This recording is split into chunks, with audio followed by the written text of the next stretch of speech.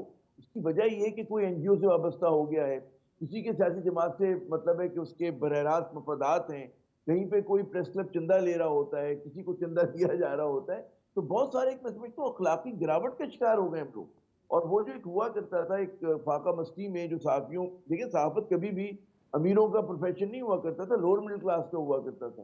اب وہ جب سے ہم لوگ کوآپریٹ ہو گئے اور ہمارے پاس مطلب ہے کچھ اور مسئلے مسائل ہمارے درست ہونا شروع ہوئے، تو وہاں پر ہماری صحافت کو اور ہمارے جو ہم گوئی کو اور جو ایک کھڑا ہونے کی طاقت ہوتی ہے وہ کمپرومائز ہو گئی بہت سارے لوگوں کی بحثیت مجموعی. میں یہ نہیں کہہ رہا کہ سب کی ہو گئی، بہت سارے ہمارے دوست جیل میں بھی جا رہے ہیں، ان پہ تشدد بھی ہو رہا ہے، سب کچھ ہو رہا ہے.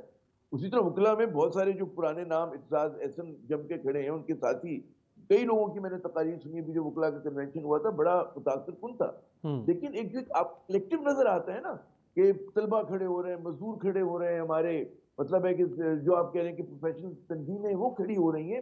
اس کی وجہ یہ کہ ہم لوگ انٹلیکچولی بینکرپٹ ہو گئے، ڈس آنیسٹ ہو گئے. ہمارے یہاں مطلب ہے وہ آرٹس کونسل ہو، جو بھی فنون لطیفہ کی چیزیں ہر جگہ پہ تو ظاہر ہے کہ چندے وندے پہ تو چل رہی ہوتی ہیں وہ. اور تو ظاہر ہے کہ جب مفادات آ جاتے ہیں تو پھر لوگ نہیں بات کرتے. اور وہ بات کیسے کریں گے؟ کیونکہ آپ نے آوے کا آوا میں سمجھتا ہوں کہ بدعنوانی کی شکنجے میں جکڑا گیا ہے. صحیح. اور یہ اتنی میں کہتا ہوں کہ لوگوں کی امید ختم ہو گئی ہے. رائٹ. یہاں پر عارف پڑھے صاحب، لکھے پاکستانی بعض ملک سے باہر جانا چاہ رہے ہیں، ان کو بھی ملک سے کوئی امید نہیں رہے گی. سوچیں ہمارے حکمراں اشرافیہ سوچیں کہ انہوں نے اس ملک کا کیا حال کیا. یہی سوال بڑا اہم نقطہ آپ نے اٹھایا، جو فرسٹریشن، ڈپریشن، وہ بہت سارے سرویز آ رہے ہیں، وہ گیلپ سے اٹھا کے باقی سروے وہ یہی نقشہ پیش کر رہے ہیں. عارف صاحب، پاکستان سے باہر بیٹھ کے اور برطانیہ جیسے وائبرنٹ اوورسیز پاکستانی کمیونٹی کا حصہ ہوتے ہوئے پچھلے ایک سال گزرا ہے پاکستان میں، باہر سے بیٹھ کے پاکستان کے بارے میں کیا پرسیپشن، کیا تاثر ابھر رہا ہے، خاص طور پہ جو اوورسیز پاکستانی ہیں؟ امیر بھائی، میں نے تو بہت فنڈامنٹل اور جسے کہتے ہیں بڑے دور رس ایک جسے کہتے ہیں پیراڈائم شفٹ ہوتے دیکھا ہے. بالکل جسے کہتے ہیں قبلہ بدلتے ہوئے اس ایک سال میں خاص طور پر وہ بہت کھل کر سامنے آیا. میں نے دیکھا کہ پاکستان سے یہاں پہ ایک ٹرم یوز ہوتی ہے برطانیہ کے اندر. میں چونکہ خود یہاں پر نیا ہوں، جب میں یہاں پہ پہنچا تو لوگ کہتے تھے جی بیک ہوم، لوگ کہتے تھے جی گھر بنا رہے ہیں بیک ہوم، لوگ کہتے تھے جی کہ یہاں پہ کسی کی فوتگی ہو گئی ہے، جنازہ لے کے جا رہے ہیں بیک ہوم. تو میں نے اس پورے 10 برس کے جو پورا ایک اشرا تھا اس بڑی تبدیلی آتی دیکھی، جو کہ پچھلے ایک سال میں تقریباً اپنے عروج تک پہنچ گئی ہے. اب جو بیک ہوم والی بات تھی وہ تقریباً میں نے بالکل ختم ہوتے دیکھی ہے. لوگ اب کلیئر ہو چکے ہیں کہ back home is here, in fact there is no home back home. میں نے دیکھا کہ ابھی رمضان کے اندر پاکستان سے جو خیراتی ادارے ہیں انہوں نے بڑی ایفرٹ کی، اور میرے علم میں کئی لوگوں سے بات ہوئی، وہ بہت زیادہ فرسٹریٹڈ تھے کہ اس دفعہ جو ڈونیشنز تھی، جو چیریٹی تھی پاکستان کے لیے، وہ بہت کم تھی. کچھ کا کہنا تھا کہ 1/4 کو، کچھ کہنا تھا کہ ہاف رہی ہے. میں نے پوچھا وجوہات، انہوں نے یہ کہا جی کہ وی ڈونٹ ٹرسٹ کہ پاکستان کے اندر کوئی بھی چیز ٹھیک کام کر رہی ہے، اور ہم کس لیے پیسے دیں، کیونکہ وی کین سی ایکچولی کہ کسی بھی طرح سے چاہے وہ لا اینڈ آرڈر ہے یا کوئی ٹرانسپیرنسی نام کی کوئی چیز ایگزسٹ نہیں کرتی. تو وہ یہ جو آپ نے بات کی، ایک پورا سائیکولوجیکلی جو مائنڈ شفٹ ہو چکا ہے. جو پاکستانی نہ صرف یہاں برطانیہ میں موجود ہیں، یورپ میں موجود ہیں، امریکہ میں موجود ہیں، کیونکہ وہ دیکھ رہے ہیں کہ خدا نخواستہ جو مستقبل ہے اس پر ایک بڑا سوالیہ نشان لگ چکا ہے.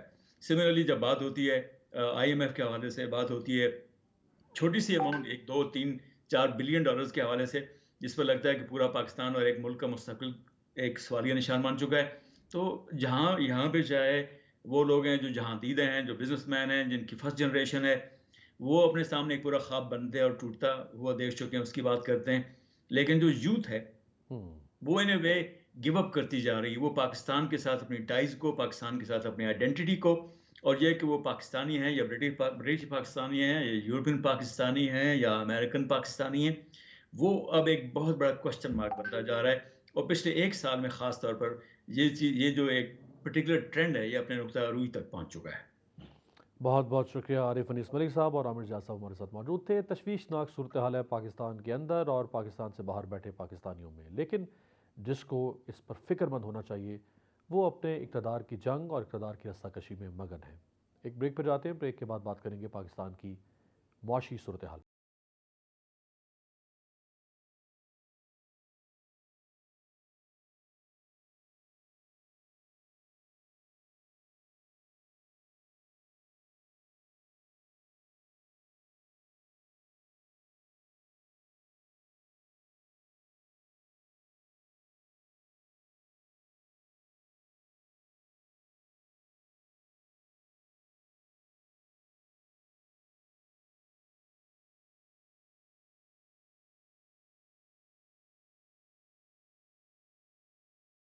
بریک کے بعد خوش آمدید۔ پاکستان کی معاشی تاریخ میں مہنگائی اور بد انتظامی کی تاریخ تو بہت پرانی ہے، لیکن ایسے حالات کبھی نہیں ہوئے تھے کہ وسائل سے مالا مال پنجاب مفت آٹے کے حصول کے لیے جہاں غریب لوگ اپنی جانیں گنوانے لگے۔ حالات اس حد تک کبھی خراب نہیں ہوئے تھے کہ غریبوں کے چولہے ٹھنڈے ہو جائیں اور 2 وقت کی روٹی کا حصول بھی ناممکن ہو جائے۔ ایسا کبھی نہیں ہوا تھا کہ ملک کی منافع بخش صنعتوں پر اس حد تک تالے لگ جائیں۔ ایسے حالات بھی شاید کبھی نہیں ہوئے تھے کہ معیشت کی نبض بالکل ہی ڈوب جائے اور ملک ڈیفالٹ کے دہانے پر کھڑا ہو کئی مہینوں سے۔ لیکن یہ سب ایک برس پہ ہوا ہے اور ہو رہا ہے، اور یہ سب ملک کی 13 جماعتوں کے اتحاد کی حکومت میں ہو رہا ہے۔ شہباز شریف نے جب سے وزارت عظمیٰ کا عہدہ سنبھالا ہے اس وقت سے ہی ملک کی معیشت کا سفر ڈھلوان کی طرف چل رہا ہے۔ اب حالات یہ ہیں کہ ڈالر 300 روپے کی حد کو چھو چکا ہے اور پیٹرول فی لیٹر 282 روپے سے بھی بڑھ چکا ہے۔ آٹا، گھی، چینی، دالیں، حتیٰ کہ سبزیاں بھی غریب کی قوت خرید سے باہر ہو چکی ہیں۔ دوسری جانب حکومت نے پیٹرولیم مصنوعات پر ٹیکسوں کی بھرمار کو کمائی کا ذریعہ بنا رکھا ہے۔ اس وقت پیٹرول کی اصل قیمت 216 روپے 74 پیسے ہے، مگر عوام کو 282 روپے فی لیٹر میں مل رہا ہے۔ پی ڈی ایم کے ایک سالہ دور میں جو مہنگائی کا قہر عوام پر ڈھایا گیا، اس نے پاکستان کی تاریخ کا 65 سالہ ریکارڈ توڑ دیا ہے۔ بنیادی اشیاء ضروریہ کی قیمتوں میں 47% سے زائد اضافے نے غریبوں کے منہ سے نوالا تک چھین لیا ہے۔ گیلپ کے ایک حالیہ تازہ سروے کے مطابق 91% پاکستانیوں نے روزمرہ اشیاء کی قیمتوں میں اضافے کے باعث ماہانہ بجٹ میں گزارے کو مشکل ترین کہہ دیا ہے۔ اسی طرح ایک دوسرے سروے میں انکشاف ہوا ہے کہ 86% افراد نے مہنگائی کی وجہ سے نئی گاڑی، موبائل فون اور دیگر قیمتی اشیاء خریدنے کا ارادہ ترک کر دیا ہے۔ اس وقت ملک کا مجموعی بیرونی قرضہ 136 ارب ڈالرز ہو چکا ہے۔ صرف چین کا پاکستان کے ذمہ قرض 30 ارب ڈالر، جبکہ بین الاقوامی مالیاتی فنڈ کا پاکستان پر قرضہ 7 ارب 80 کروڑ ڈالر ہے۔ صنعتوں کا یہ حال ہے کہ ادارہ شماریات کے مطابق ٹیکسٹائل کی برآمدات مارچ میں سالانہ بنیادوں پر 22.61% کم ریکارڈ کی گئیں۔ غیر ملکی برانڈز کے 3 یونٹس، جبکہ ملک کے تقریباً تمام 30 موبائل فون اسمبلی یونٹس بند ہو چکے ہیں۔ 20,000 ملازمین اپنی ملازمتوں سے محروم ہو رہے ہیں۔ رواں سال جنوری میں یہ افسوسناک رپورٹ بھی سامنے آئی تھی کہ پاکستان کی ٹیکسٹائل کی برآمدات میں کمی کے باعث تقریباً 70 لاکھ ورکرز کو نوکریوں سے نکال دیا گیا۔ گزشتہ ایک سال سے صنعتی شعبہ مسلسل تنزلی کا شکار ہے اور چھوٹے بڑے صنعتی یونٹس پر تالے لگ چکے ہیں، جس سے ملک میں بے روزگاری اور غربت میں اضافہ ہو رہا ہے۔ رواں سال جنوری میں ملک کے بڑے درجے کی صنعتوں کے 19 شعبوں کی پیداوار میں کمی ہوئی ہے۔ یہ تشویشناک صورتحال، لیکن حکومت کو فکر ہے تو صرف اور صرف اپنے اقتدار کی۔ میرے ساتھ 2 معتبر شخصیات موجود ہیں جن سے پاکستان کی معیشت کے اوپر بات کرتے ہیں۔ پاکستان کے سابق چیئرمین FBR ماہر معیشت شبر زیدی صاحب ہمیں جوائن کریں۔ شبر زیدی صاحب آپ کا بہت شکریہ۔ ڈاکٹر عابد قیوم سلیری صاحب ماہر معیشت اور اکنامک ایڈوائزری کاؤنسل اور نیشنل ایڈوائزری کاؤنسل کے بھی رکن رہ چکے ہیں، آپ کا بھی بہت شکریہ۔ شبر زیدی صاحب، حالات اس ایک سال میں سامنے، اس ایک سال سے پہلے بھی شاید حالات بہت اچھے نہیں ہوں گے، لیکن اس ایک سال میں جو حالات ہیں، آج ہم ڈاؤن دی لائن ایک سال کے بعد کھڑے ہیں، کیا امید آپ کو لگ رہی ہے آنے والے دنوں میں؟ بسم اللہ الرحمن الرحیم۔ آپ کو یہ چیز بالکل کرنی چاہیے کہ پاکستانی معیشت کا کوئی بھی پیمانہ، کوئی بھی زاویہ بھلائی کی طرف نہیں جا رہا ہے، اور ہم ایک تباہی کی طرف آگے بڑھ رہے ہیں۔ اس میں سب سے زیادہ افسوسناک بات یہ ہے کہ اس تباہی کی طرف جو ہم آگے بڑھ رہے ہیں، اس تباہی کا شکار پاکستان کا عام آدمی ہو رہا ہے۔ اس میں جو پاکستان کی گورنمنٹ ہے بائی اینڈ لارج، جو پاور لوگ اقتدار میں ہیں، اور میں یہ بھی کہوں گا کہ پاکستان کا ایک میڈیا اور جو پاکستان کا ایک جرنل ریٹرک ہے، اس میں ایک عجیب قسم کی بے حسی ہے۔ وہ ایک ریئلٹی جو کہ سب کے سامنے ہے اس کو ایکسیپٹ نہیں کر رہے۔ وہ صرف اس بات پہ سارا زور لگاتے ہیں کہ جی ہم نے اپنی قرضوں کی قسط ادا کر دی یا نہیں کی، مگر میں یہ کہنا چاہتا ہوں کہ پاکستان کی معیشت کے جو آج خدوخال ہیں، اس سے بدترین خدوخال کسی معیشت کے نہیں ہو سکتے۔ میرا مقصد ہے، میں یہ نہیں کمپیئر کر رہا کہ پاکستان ملک جس کی معیشت میں یہ پوزیشن ہو، جس کا ڈسکاؤنٹ ریٹ 21% ہو، جس میں لیبر کی پرائز جو امپلائمنٹ کانٹریکٹ ہو رہی ہو، جس کے اندر کرنٹ فسکل ڈیفیسٹ اس لیول پہ پہنچ چکا ہو، جس میں پیٹرول کا جو پرائس ہے وہ مینیجیبل نہیں ہو عام آدمی کی ٹیک ہوم پے سے، اور جو گریجولی ایک اکنامی کا سائز گروتھ کا کم ہوتا جا رہا ہو، اور جس میں آبادی پہ کوئی کنٹرول نہیں ہو، تو سوائے تباہی کے اس کے آگے کچھ نہیں ہے۔ مگر سوال یہ ہے کہ بحیثیت قوم کے اور بحیثیت گورنمنٹ کے، اور even I will include opposition party کے، کیا ہمیں اس چیز کا اندازہ ہے جو ہمارے آگے ہے؟ اور میں یہ بات بڑے عرصے سے کہہ رہا ہوں کہ پاکستانی لوگ، جب میں یہ بات کہتا تھا تقریباً 2 سال پہلے، 1.5 سال پہلے، تو لوگ میرے پہ ہنستے تھے کہ یہ کیا بات کر رہے ہیں۔ میں نے اس وقت بھی کہا تھا کہ پاکستان ایک تباہی کے دہانے پہ کھڑا ہے۔ اب اس تباہی کی شکل کیا ہوگی، ہم اس پہ بحث کر رہے ہیں کہ ڈیفالٹ ہوگا نہیں ہوگا، ہم لون پے کریں گے، اور ہم وہ بدقسمت ملک جاتا ہے پیسے تو ہم خوشیاں مناتے ہیں کہ ہمیں قرض مل گیا۔ ہم وہ بدقسمت ملک ہیں۔ صحیح 12 مہینے سے ہے کہ مجھے ایک قدم بتا دیں، کوئی ایک اسٹیپ بتائیں جو انہوں نے کیا ہو پاکستان کی معیشت کو بہتر کرنے کے لیے یا عوام کو ساتھ لے کے چلے ہو۔ میں نے فار ایگزامپل میں نے بہت پہلے ایک بات کی تھی کہ آپ بجلی کی کھپت میں کمی کریں، تو انہوں نے بازار بند نہیں کرائے۔ آپ دیکھ لیں پاکستان میں رمضان ابھی گزرے ہیں، ساری رات بازار کھلے ہیں، انہوں نے ابھی اعلان عید آئے کیا گی، تھا، دعویٰ کیا تھا، لیکن کمپرومائز ہو گئے، کروا نہیں سکے۔ سوال یہ ہے جی، تو سوال یہ ہے کہ یہ کیا ہو رہا ہے؟ تو یہ ہے کہ یا تو یہ ان کو سمجھ ہی نہیں ہے کہ کیا ہو رہا ہے، یا یہ ہے کہ یہ اس کو ایکسیپٹ کر کے بیٹھے ہیں کہ یہ عام آدمی کے لیے تباہی لائیں گے۔ اس میں میں اپنی بات ختم کرتے ہوئے یہ کہتا ہوں کہ ابھی ریسنٹلی ایک امریکن اسکالر نے بڑی انٹرسٹنگ بات کی ہے۔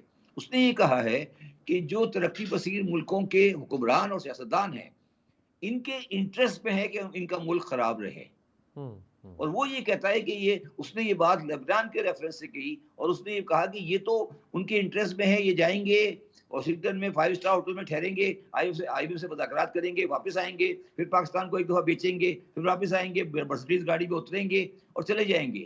اس نے کہا یہ ترقی پذیر ملکوں کا ایک شیوا بن چکا ہے کہ وہاں پر ایک ایلیٹ کلاس رول کرتی ہے، اور ایلیٹ کلاس اپنے عوام کو ہر وقت جا کے بیچتی ہے، کبھی خریدتی ہے، اور اس طرح سے یہ ملک چلتے ہیں۔ اور پھر ایلیٹ کلاس ہی ایسی فیصلہ سازی کرتی ہے جس سے اس طبقے کو فائدہ ہوتا ہے اور غریب طبقہ متاثر ہوتا ہے۔ ان کا تو مقصد ہی یہ ہے کہ سلیری یہ صاحب کو بھی میں شامل کر لوں۔ سلیری صاحب مقصد ہے کہ اپنی ڈپرائیو نہیں رہیں گے۔ اگر ان کے اندر کوئی شعور آ گیا، سیاسی یا معاشی شعور آ گیا، بالکل ٹھیک ہے۔ اگر سیاسی معاشی طور پر لوگ آزاد ہو گئے تو پر ظاہری بات ہے وہ سوال کریں گے۔ سلیری صاحب جو شبر جانی صاحب نے سوال اٹھایا ہے، بالکل صاف الفاظ میں کہنا چاہتا ہوں، اس میں تمام سیاسی پارٹیاں شامل ہیں۔ یہ جو 370 ایم این اے ہیں، ان میں سے 340 ایم این اے وہی لوگ، آپ دیکھیے گا کوئی الیکشن ہو، کسی کو بھی ہو، واپس الیکٹ ہو کے آئیں گے، اور اگر یہ آئے تو پاکستان ایسا ہی رہے گا۔